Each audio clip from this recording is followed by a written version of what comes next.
வணக்கம் மக்களே, என் பேர் மனோஜ். நான் எம்ப்ரியாலஜிஸ்ட்டாக ஒர்க் பண்ணிட்டுருக்கேன். ரீசெண்ட் டைமில் நம்ம இன்ஸ்டாகிராம் பேஜில் நிறைய வீடியோ போட்டுட்ருக்கோம். ஐவிஎஃப் பற்றி அவேர்னஸ் கிரியேட் பண்ணணும், பீப்புள்ஸ்க்கு ஐவிஎஃப்னா என்னன்னு தெரிஞ்சுக்கணும் அப்படிங்கிறதுக்காக.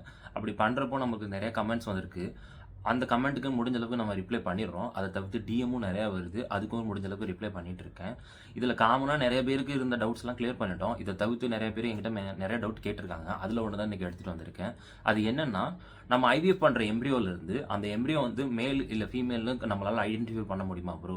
அப்படி பண்ணி நம்மளால் மேல் பேபியை மட்டும் செப்பரேட் பண்ணி நம்மளால் வச்சுக்க முடியுமா ப்ரோ இந்தியாவில் அப்படின்னு நிறைய பேர் கேட்டிருந்தீங்க. அதை பற்றி தான் இந்த வீடியோவில் ஃபுல்லாக எக்ஸ்பிளைன் பண்ணியிருக்கேன். மறக்காமல் சேனலை சப்ஸ்கிரைப் பண்ணிவிட்டு ஃபுல்லாக வீடியோ பாருங்கள். ஐவிஎஃப் பொறுத்தளவுக்கு முதல்ல நம்ம என்ன பண்ணுவோம்னா, ஐவிஎஃப்க்கு ஸ்டிமுலேஷன் ஸ்டார்ட் பண்ணுவோம் ஃபீமேல்ஸ்க்கு. அது எதுக்காக அப்படின்னா, நம்மளுக்கு ஃபீமேல்ஸ்க்கு மாதம் ஒரே ஒரு எக் மட்டும்தான் வளரும். அந்த ஒரு எக் வளர இடத்துல மல்டிபிள் எக்ஸ் வளர வைக்கணும். அதுக்காக தான் அந்த இன்ஜெக்ஷன் கொடுப்பாங்க. அப்படி கொடுத்ததுக்கப்புறம் ஒரு 10 to 15 நாள் கொடுப்பாங்க, based on their body conditions. அப்படி வளர்ந்ததுக்கப்புறம் அந்த எக்கை நம்ம எக் ரிட்ரைவல் ப்ரொசீஜர் மூலமாக எடுத்துருவாங்க. அதை எடுத்ததை நம்ம லேபில் இன்குபேஷனுக்கு வச்சிருப்போம். ஹஸ்பண்ட் கிட்ட ஸ்பெர்மை கலெக்ட் பண்ணிட்டு அந்த ஸ்பெர்மை எக்ஸி பண்ணி ஸ்பெர்மை எக்குக்குள்ளே இன்ஜெக்ட் பண்ணி நம்ம இன்குபேட்டரில் வச்சிருவோம். அப்படி வச்சதுக்கப்புறம் என்ன ஆகும்னா, 3 to 5 நாள் மானிட்டர் பண்ணுவோம். அந்த 3 to 5 நாள் மானிட்டர் பண்ணதுக்கப்புறம் டே 5ல எம்ப்ரியோ ஃபார்ம் ஆயிருக்கான்னு செக் பண்ணுவோம். அப்படி எம்ப்ரியோ ஃபார்ம் ஆயிருந்துச்சுன்னா அதை ஃப்ரீஸ் பண்ணவோ இல்லை ட்ரான்ஸ்ஃபர் பண்ணவோ யூஸ் பண்ணுவோம். அப்படி வளர்ந்த எம்ப்ரியோவை மைக்ரோஸ்கோப்பில் பார்த்து மேலா ஃபீமேலா அப்படின்னு பார்க்க முடியுமா ப்ரோ அப்படின்னு நிறைய பேர் எங்கிட்ட கேட்டிங்க. அப்படியெல்லாம் முடியவே முடியாது. யார் சொன்னாலும் நம்பிடாதீங்க. நாங்கள் மைக்ரோஸ்கோப்பில் பார்த்தோம், இது மேலு ஃபீமேல் அப்படின்னு சொன்னால் அதெல்லாம் நம்பாதீங்க. யாராவது சொன்னாலும் கேட்காதீங்க. அது ஒரு டெக்னிக் இருக்குது. அந்த எம்ப்ரியோலேருந்து இது மேலா ஃபீமேலா அப்படின்னு கண்டுபிடிக்கிறதுக்கு ஒரு டெக்னிக் இருக்குது. ஆனால் அது இந்தியாவில் அலோட் கிடையாது. அதை முதல்ல தெரிஞ்சுக்கோங்க. இந்தியாவில் அதை பண்ணவும் கூடாது. பண்ணுறது இல்லீகல். சரிங்களா? அப்புறம் எப்படி ப்ரோ கண்டுபிடிக்க முடியும்னு கேட்டிங்கன்னா, நான் எஜுகேஷன் பர்பஸ்க்காக நான் இதை சொல்லித்தரேன். நீங்கள் இதை வேறு மாதிரி எடுத்துக்க கூடாது. எப்படின்னா, நமக்கு ஒரு ப்ரீ இம்ப்ளான்டேஷன் ஜெனட்டிக் டெஸ்டிங் அப்படின்னு ஒரு விஷயம் இருக்குது.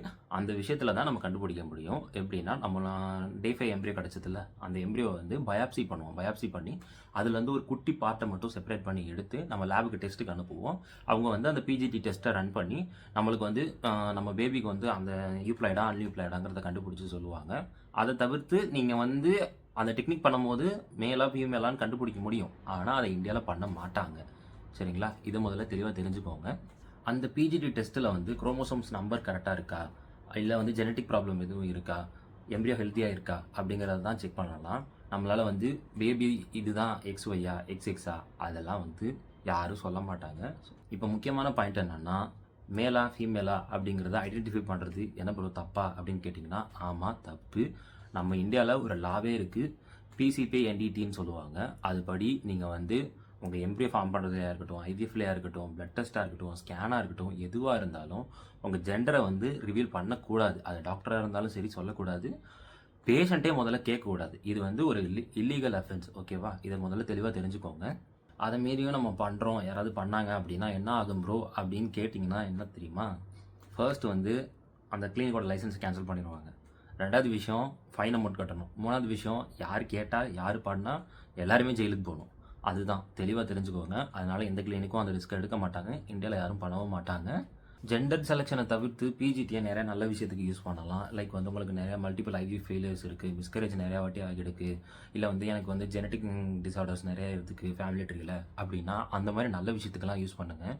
இப்போ இருக்க டைம்லலாம் குழந்தை இருக்கிறதே பெரிய விஷயங்க. இதில் என்னங்க பையன் பொண்ணுன்னு நிறைய பேர் யோசிக்கிறீங்க, ஏதோ பையன் இருந்தால் மட்டும்தான் ஃப்யூச்சர் அப்படின்னு. அப்படிலாம் கிடையாதுங்க. நம்ம புள்ளன்னு நமக்கு இருந்தாவே பெரிய விஷயம் அப்படிங்கிற நிலைமைக்கு வந்துட்டோம் இன்றைக்கி. ஸோ நல்லதே நினைப்போம், நல்லதே நடக்கும். ஸோ இந்த வீடியோ உங்களுக்கு யூஸ்ஃபுல்லாக இருந்தால் லைக் பண்ணுங்கள். நிறைய பேருக்கு தேவைப்படும் இந்த மாதிரி இன்ஃபர்மேஷன், அவங்களுக்குலாம் ஷேர் பண்ணுங்கள். இந்த மாதிரி ஐவிஎஃப் ரிலேட்டடான நிறைய வீடியோஸ்க்கு நம்ம சேனலை சப்ஸ்கிரைப் பண்ணுங்கள். அது மாதிரி உங்களுக்கு ஐவிஎஃப்ல ஏதாவது டவுட் இருந்துச்சுன்னா கமெண்ட் செக்ஷனில் போடுங்க. அதை கலெக்ட் பண்ணிவிட்டு நான் நெக்ஸ்ட் வீடியோவில் உங்களுக்கு ஃபுல்லாக எக்ஸ்பிளைன் பண்ணுறேன். மீண்டும் ஒரு வீடியோவில் சந்திப்போம். நன்றி.